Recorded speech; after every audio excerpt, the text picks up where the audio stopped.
Welcome to another edition of Digital Dialogues by Maritime Gateway. Today we have a guest with us, Mr. Bijoy Paulose, Chairman and Managing Director of VS&B Containers Group. Now, VS&B Containers Group has offices located across 11 countries, including India, Dubai, Singapore, Indonesia, Sri Lanka, and Germany.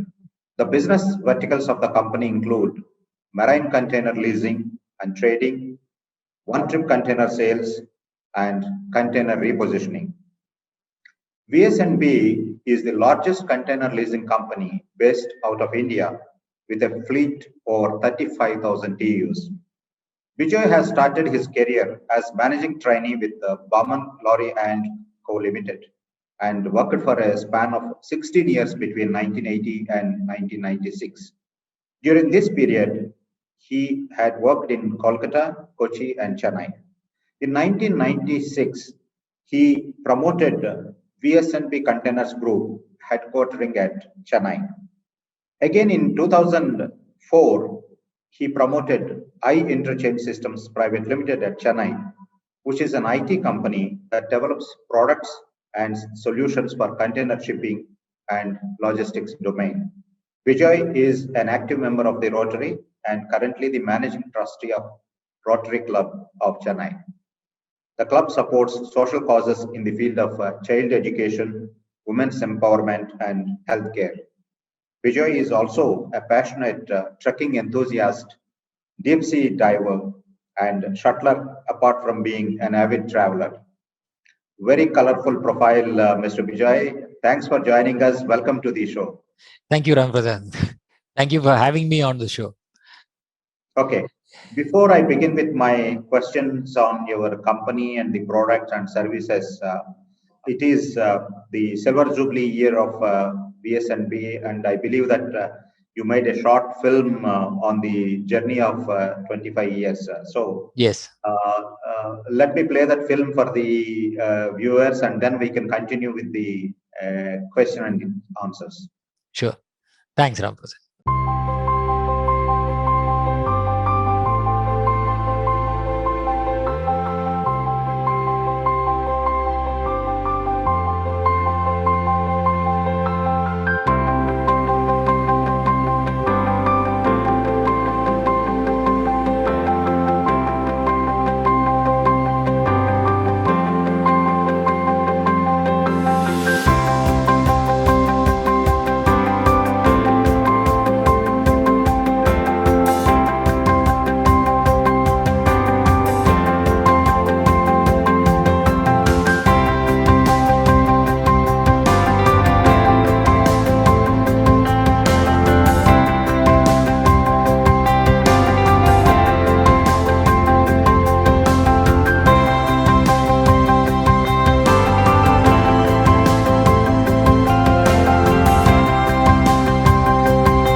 Okay, that is a wonderful, cute film to capture the journey of 25 years.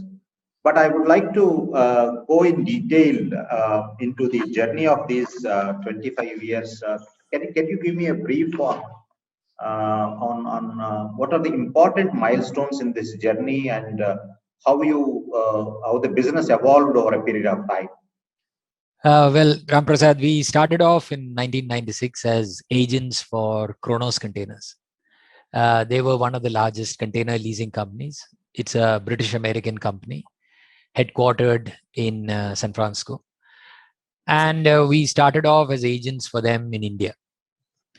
Frankly, at that time, my connect with them was I was supplying containers from Bangalore to Kronos from the container manufacturing plant at Chennai and Cochin.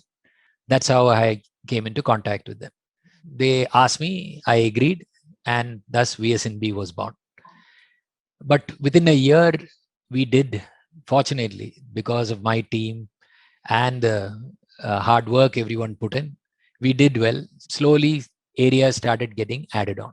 So within 2 years, we became an area office for Kronos, which meant we had the same authority and responsibility like any other own office of theirs.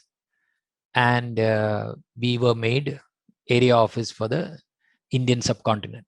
From there, it was made Indian subcontinent and Middle East, and then Indian subcontinent, Middle East, and South Africa. The fact is, in all these places which were added on, it was Kronos closing its own office and handing it over to VS&B as an agent. So very quickly, in about 5 years' time, Kronos became the largest container leasing company in terms of fleet out of India, Middle East. Though worldwide, Kronos was only the 5th largest container leasing company, but they were the largest in this region. That is the kind of business that we were able to bring. If I talk about milestones, there are two aspects. One would be the business side of it. So one was we did the business from business growth was first as agents. Then in about 4 years, in order to enhance Kronos' business, we started leasing business containers from them and subleasing it to, the smaller NVOs, the smaller lines in India, Middle East, who are not being served by the large leasing companies because many of them had their own challenges. Their balance sheets would not meet, at that time, I'm talking about 20 years ago, foreign exchange regulations meant they couldn't pay in dollars, etc. So what we did is we got Reserve Bank approval. We started to lease boxes and slowly started building up a container fleet ourselves, but everything under the umbrella of Kronos. Everything was done jointly. So much so that I was also a small stakeholder in Kronos after about 10 years because they felt our business was valuable enough to give me a small share, so to say, keep me hooked to Kronos. And then in 2004, so that's how the business developed. So from container agency to container leasing, then we started domestic leasing. We are one of the largest domestic leasing companies today in India. Then we looked at trading as a natural corollary to the business. And therefore, trading started in a small way in 2006 or so. Today, we are probably one of the largest traders, again, in this India, Middle East region. Then we started positioning containers. So we ran out of containers in India. And therefore, what we did is VS&B started to make arrangements to move Kronos containers from US and Europe, which was an extremely successful program. We cleaned up the entire ARHP, as they call it, Antwerp, Rotterdam, Hamburg, Bremen, stocks of 40-foot high cubes. Then we moved over to US East Coast and cleaned up the entire, moved close to 20,000 containers to India.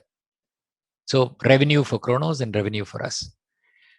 Similarly, we became a kind of a solution finder for Kronos. And then they came up with this issue that they were having with the software that they were using, which was an EDI. And they were having problems in the software. That is, the support was not good. It's an American company which was taken over, etc., etc. So both of us decided, why don't we just try starting a I have always believed that if you have a customer, you can start any business. So on that basis, we started a small software company with the understanding that if things don't work in 6 months after the product is launched, if Kronos does not find it worth it, both of us will just forget that we invested a small amount of money in it. But things worked well.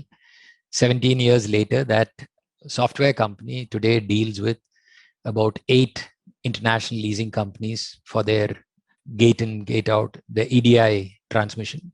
1,700 depots transmit through that network. CMA, CGM handles their entire repair and recovery process through a software developed by us and maintained by us. So on and so forth. We have trading software, etc. Then we decided to move on. Somewhere 5 years ago, Kronos got sold.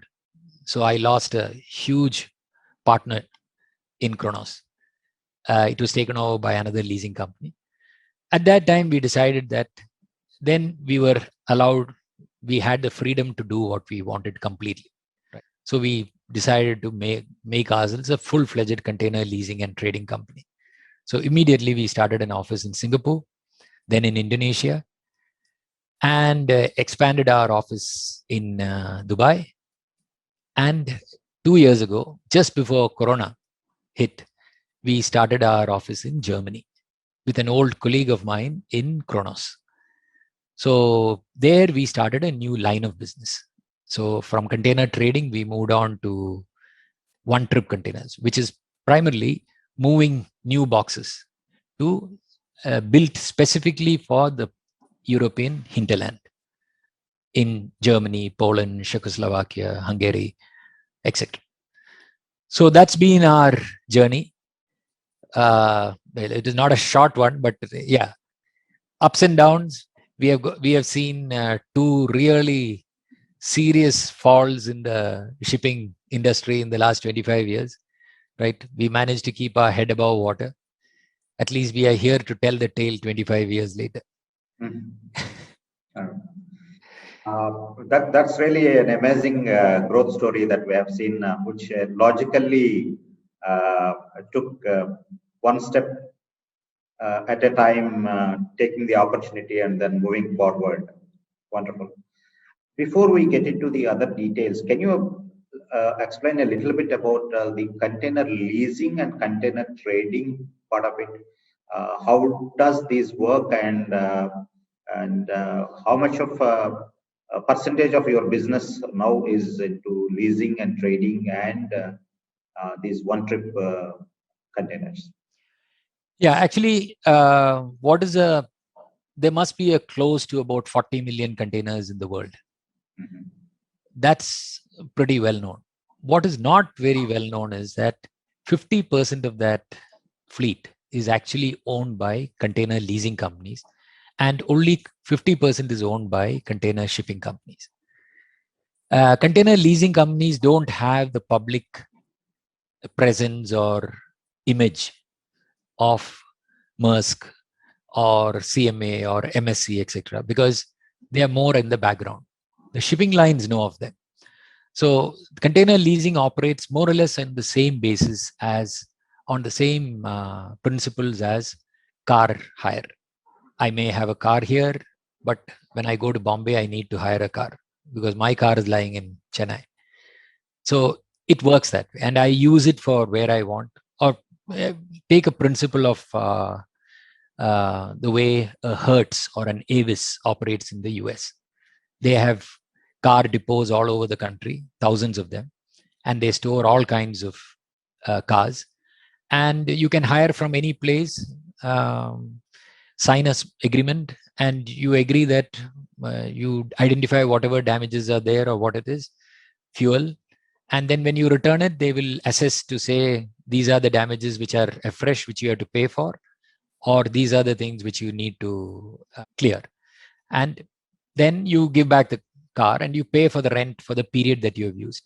Container leasing operates exactly the same way globally, which means all these companies are very, very, one, they have to be financially very strong, right? Because it takes, the moment you start a container leasing company, you have to start to look at maybe 100 depots immediately. So if you take the larger leasing companies, they would have probably 400 depots around the world, which means the shipping lines or anybody who hires from them can off-hire in any of these places. And that it's the container leasing company's job to rehire the containers from those places. There will be people who need it in that place.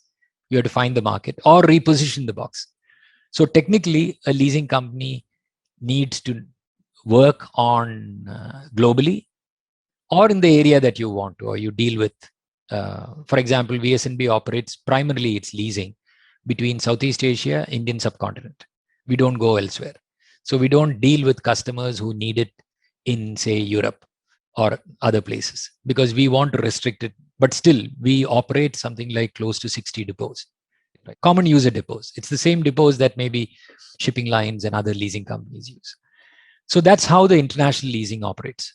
International leasing, including VS&B, are extremely IT rich. You have to have extremely strong IT systems, which will allow you to track the lease, give, take the box back, and real-time basis know your availability, move it out, and bill, etc. So there are complex leases. Leases can be, I'm simplifying it, but there will be complex leases, right? It could be finance leases, long-term leases, master leases, short-term leases, repositioning leases, all kinds of things, right? Point to point, etc. So that's one business. So equally, if you look at container trading, which is the other business, we have scratched only a small part of what is available globally. So to put it very broadly, a container average age of a container, I mean, useful age of a container could be around 15 years, right? It may go on more, but say about 15 years, which means any container which was built before 15 years is actually available for sale, should be on the market for sale. So if you take that today, about 3 million containers are being produced annually. 15 years later, 3 million containers will be available to sell, will go on the market to sell. But there again, there is a ready market for second-hand containers. Right? But there again, you need to have a strong IT system. You need to have a strong M&R system, which will grade these containers according to the damage or what cargo it can be used for. So you have to be also prepared to buy where it is available. Like today we have a procurement team which looks at buying containers because it's not easy to find containers anywhere in the world, right? But it's there. It is there in places. There are places which still have surpluses, right? But you have to find it and then make arrangements to move it to places where you need it, right? That's one. Then we got on to this one trip was a case where you identify buyers in Europe, at least for us, it's now Europe, and buy specific, the type of containers that they need, which is ISO, but they may need an additional lock bar or they need reinforcements on the side because it's being used for specific industries by the domestic European companies, right? Have I explained more or less? Okay, thank you. It is getting further interesting. So while explaining about this container leasing, you mentioned repositioning. Yes. It always puzzling to me. This word keeps coming up whenever I am interacting with the lines or exporters or importers. See, as it is, we have this issue of huge gap between exports and imports, and because of this, a lot of repositioning happens, and I think now there is an acute shortage of containers in the marketplace. So, how does this situation is handled by a container leasing company? Of course, I understand that these are the good times for you because of the demand in the market. Actually, when the container business does very well, like it is now, container leasing companies have very little to do because if you're not in trading, If you are only in container leasing, you have very little to do, because at this point of time, internationally, container leasing utilization is an unbelievable 99% plus. So there is nothing available, right, to lease out. And frankly, at this point of time, I don't think any of the leasing companies will spend any money on positioning. So even in a perennially surplus place like the US, if you have containers, you can offer it to a shipping line. They will put it on a vessel and carry it to China, where the demand is so high that people are scrambling. Factories cannot keep up to even the demand of production. But having said that, these are not normal times. If this was the way, there will be 100 more container leasing companies to do who will buy and lease containers. So this is not the normal situation. So normal situation is that we are operating on a utilization of 85 to 90% or so. Then the efficiency is purely on the basis of your ability to reposition and put the box back into use. Repositioning is something that the industry can never get away from, whether it's a shipping line, whether it's a leasing company, anybody. Because water flows only from the top down. So it'll always be, it has been for the last 15 to 20 years, the largest importer in the world is the US, followed by Europe. And the largest exporter continues to be China, followed by some other Southeast Asian countries. So containers will always be in demand in where export is, and will always be surplus. And I'm talking about a normal situation. Forget the last 1 year, 1.5 years. It'll always be surplus in places like US and Europe, where shipping lines, leasing companies, all are trying to find innovative solutions to get the boxes out back into the places where the demand is. Right? So there are various things. I mean, there are times when the situations have been so desperate that leasing companies have engaged, chartered a vessel and just put it on the east coast of US in New York or New Jersey or any of the Savannah, Baltimore, anywhere, and moved out a whole ship full of empty containers. You have no choice. And repositioning is expensive. To give you a simple example is, I'm not looking at the last 1.5 years. Everything has gone haywire. So you have container freight rates which are unbelievably high, container purchase prices which are unbelievably high.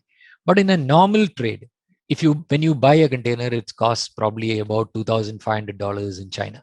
The cost of positioning a container from US back to China empty could cost maybe $1,500 or so, because you have local transport, port handling, freight, right, etc. So it's more than 50% of the cost of purchasing a new box, right?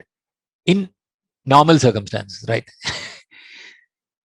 Bijoy, when do you think the normal situation comes back, the business as usual? Well, you and me, we are looking at a crystal ball here, but looking at, we purchase every month for our Europe business containers. We are seeing no let up in the prices in China. And there is no real alternative for container production anywhere, because it takes, you can't snap your fingers and set up a container plant. 97% of the container production capacity is only in China. So container prices are still riding very high, which goes to show that the shortage is still continuing. Right? And that's linked with also the disruptions which have happened in the trade. So whatever has happened between, say, Australia and China has resulted in small things. If you look at it, it's a butterfly effect. Results in increase of costs of what goes into steel production, which means steel prices go up, which means container prices go up. And the COVID situation, which lasted and the lockdowns which were there in Europe and US, and the disruption to shipping, caused such a big log jam that it's still taking time to clear it. And things like what's happened in the Suez Canal of one ship, that's also not helped to throw one more variable into the whole equation. Yeah. So if you ask me, I don't think this year we are going to see an improvement in the container availability and therefore in the container freight situation. That's my reading. If anything, it will be only towards the last quarter that there may be a let up to this. So now government of India is thinking of getting the containers manufactured in India. I think a couple of companies have come up with their plans. So as a container leasing expert, what is your perception about making containers in India? And if the plans really are grounded, when can we see the containers coming into the market? Does it sound good for the trade? We had something like 5 to 6 container manufacturing plants up to maybe I think about 20 years ago. They all closed down because it was not viable. But today, the position of container shipping and the industry has changed. So it justifies to have maybe a plant or two. But having said that, it's completely the big changes that have happened in the last 20 years is one, the growth of the domestic sector and the coastal shipping, which generates its own demand. Then the rail, what Concor needs or what the other rail operators may need for the domestic carriage. I'm not even bringing the truck sector into this, right? The road transport sector. Without them, over and above that, there are reasonable sized NVOCCs who operate in the India, Middle East, Southeast Asia market. The biggest of them probably own 100,000 containers. Now, even if you take 10% or 15% of that to be replaced, we are talking, and if you have 5 of them of that size, you are now talking about maybe 50,000 containers. So add coastal, add these small companies, plus add VS&B itself buys maybe 5,000 boxes every year. And if we were to build up our domestic, we are a ready customer for this too. So there is a justification, but there are a lot of other. When container industry was in its nascent stage in China, the support was from the government because it's a completely export-oriented industry, and the government has to treat it like it's not a product; it's a product which will carry products. So you have to treat it a little differently from the rest, and positioning of the plant that becomes critical too. If you are really looking at a world-size plant, and then you have to also look at what that plant can cater to. Because one of the aspects when you look at, so the domestic, coastal, rail, that's fine. But when you look at the international business, which is the big part of China's production, where international shipping or international leasing, there one must remember that what we have around us is also very important. For example, Dubai, west of India, will always be a surplus location. So where will the surpluses of the Middle East, right? Where, I mean, they are surplus of boxes because their imports are always going to be higher than their export in containers. That has to come somewhere in the global logistics picture. Sri Lanka continues to be a surplus area. Singapore will always be a surplus area. They are going to import more than they export, and it's a transshipment location. So with all those factors mean that there is, in the global logistics, there are already places from which the international demand will get covered. For example, an international shipping line is unlikely to buy in Mumbai if they have surpluses already in Dubai, which they can move to Mumbai. Because otherwise, they have to move that box from Dubai to much further on, maybe to Vietnam or Thailand, right? Why would they do that? So these are factors also to be kept in mind.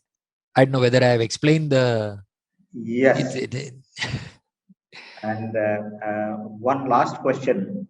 What are the challenges that are in your business, whether it is container trading or container leasing? container leasing, yes, it's the challenge is the market that we deal with, right? NVOCCs and the smaller shipping line. They are very much, it's a very volatile business. They buy space on feeders and the shipping lines, etc. The margins are pretty low. So India has gone through, India, Middle East has seen a very large rate of bankruptcy of the NVOCC business, especially because shipping lines, once they found themselves squeezed in the main trade lanes, also started to look at the smaller areas. Smaller areas, I mean Upper Gulf shipments or India Gulf shipments or Sri Lanka, uh, Sri Lanka to India, South India shipments, that kind of thing, which normally was only a feeder operated area. That also became an interest for the main shipping lines. So that's a challenge. But these are challenges of the industry that we have to keep working through, right? As the market changes, we have to adapt. We have to look at other things to do. Container trading for us, it's still while we are big in this region, but our ambition is that in the next 5 years we want to be one of the largest container traders in the world. And to do that, we are already started setting up our infrastructure and infrastructure both in terms of IT and in terms of offices and people. Finding, I would have loved to say money is a challenge, but for good business, money I don't think is a challenge. Funds are always available, especially when, if like us, we have been 25 years, we build up enough goodwill abroad and in India to actually draw funds.